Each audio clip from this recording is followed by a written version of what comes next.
If you pour baking soda into your bed and watch what happens next. Have you ever realized the amount of dirt and germs that get stored in our mattresses? We only change the bed sheets, not really thinking about the germs etc. inside the mattress, which can be very bad for our health. Your bed is the dirtiest object in your room.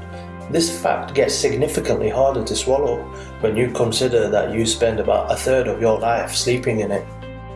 That means that you're rolling around in and inhaling an amalgamation of nasty particles, including allergy-causing dust mites, fungal spores, bacteria, plasticizers, flame retardants, and human skin cells.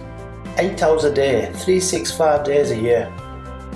But dust isn't the only nasty thing lurking in your mattress. Here are some substances hiding in your mattress.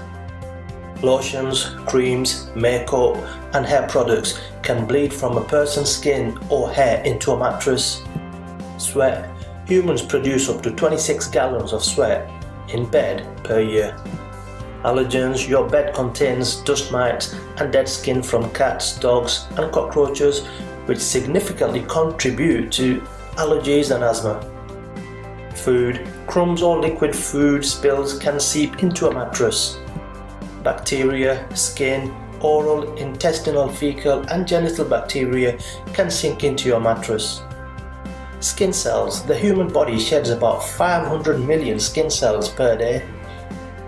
Here we will show you an excellent way to clean your mattress. First, you should use a vacuum to clean your mattress. Then sprinkle some baking soda over your mattress. This disinfects the mattress and kills the bacteria. Leave the baking soda on the mattress for about 25 minutes, then you can vacuum it and remove all the baking soda.